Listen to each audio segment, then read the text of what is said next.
What's going on, everybody? I am going to start doing more recording kind of tutorial behind the scenes videos, so I just kind of wanted to do a quick rundown of my setup in case you want to know what I'm working with. Now I'm probably going to go into greater detail about some of the individual components of my rig at a later time, but this is just kind of like get everything out of the way at once, and I hope you enjoy it. So basically the computer is really kind of like the centerpiece of any DAW recording thing, and it's a late 2012 iMac. It's the 3.4 gigahertz one, and it has 32 gigs of RAM. And it's like the i7 too. And it kind of sounds like a beast, but really it makes me want to kill myself a lot. And sometimes it's running and it's humming and it's doing a great job. Other times it just makes me restart it like 700 times a day. And this is kind of where I'm at. But I've just been on Apple for a long time. My DAW is Logic 9. I like Logic 9 because I feel it is so old that it imparts an analog sound into the mixes. That actually is a joke. If you don't know, the DAW doesn't matter. And eventually I'm going to go to Logic 10, but I have so many projects that I need to finish in 9, and I know it's going to be a nightmare because every time I've tried to upgrade or switch DAWs, because I used to be on Pro Tools, it's just an absolute mess. So yeah, basically it's iMac running Logic, and the monitors real quick, I have a set of Yamaha NS-10s because I was told that's what you're supposed to have.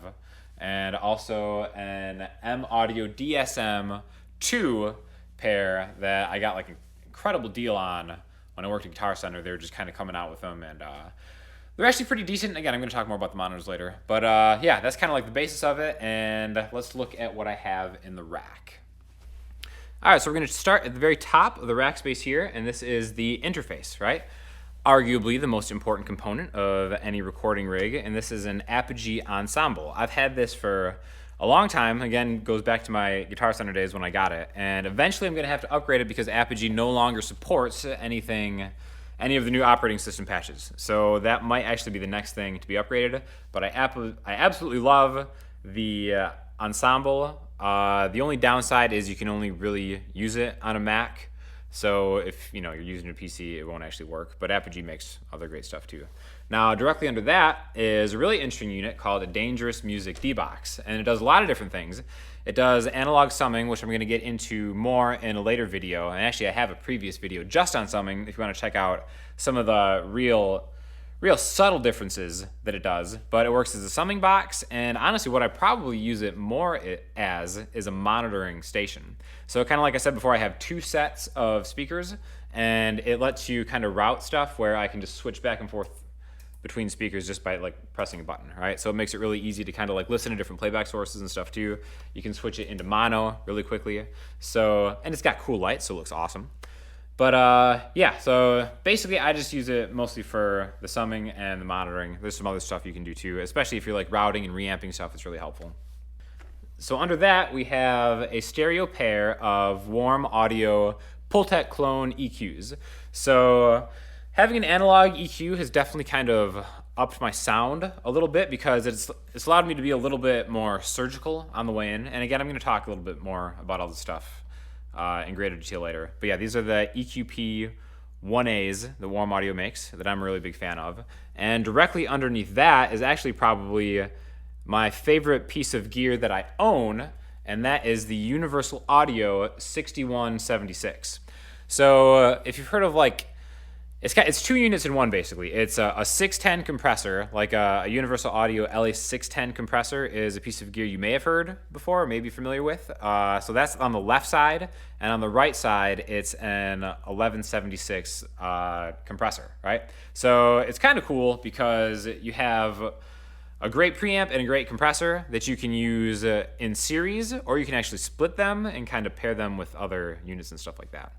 Above all else, getting this preamp was the biggest jump in the quality of my own personal sound that I ever made. So it is pretty expensive, but upgrading from stock preamps to this made a huge difference. And then actually learning how to use it, again, just kept taking it up and up to the next level. There's like a lot of different controls. There's even kind of like a little bit of EQing that you can do on the 610 side. But then under that, I was so impressed with the 6176 that I decided to go stick with Universal Audio for the rest of my preamp needs. So this is called a 4710. So if you've ever heard of the solo box, the Twinfinity, it's Universal Audio's preamp that they make. This is kind of like a bank of 4 that you can use at the same time, right? So especially for tracking drums, I think they're really, really helpful because I can just have like 4 quality preamps, and each of them have like kind of like a compressor on them, not like a super dynamic. Well, it's not like it doesn't have a lot of features anyways. You can just go to like a fast or a slow attack, but the compressor sounds really good. I mainly use those preamps always on drum overheads and acoustic guitars. They're my favorite go-to ones. Underneath that, I just have a headphone amp in case I ever need to. It's a really cheap Behringer one because I so rarely have to use more than just 2 sets of headphones. But if I need to, I can kind of go out from the headphone amp. And under that is the power conditioner. System Monster Power Conditioner. All the stuff is on the back. This is helpful for turning stuff on and off in a very classy manner. So what I have sitting on top of the rack is another Warm Audio piece. It's their LA2A optical compressor kind of knockoff. Again, just kind of like a different type of compressor, which, I mean, there's a ton of plugins out there. I actually might do a shootout between that and the 1176 one at some point in the future. And under that is a Crown D75, which is the power amp for the Yamaha NS-10s. NS-10s are passive monitors, which means they need to be powered by an external source. The M-Audio ones are active monitors, so you just plug them straight into the wall. So basically that's it. I'll probably go into greater detail on some of the individual components of the gear, but if you have any questions, let me know. Thanks.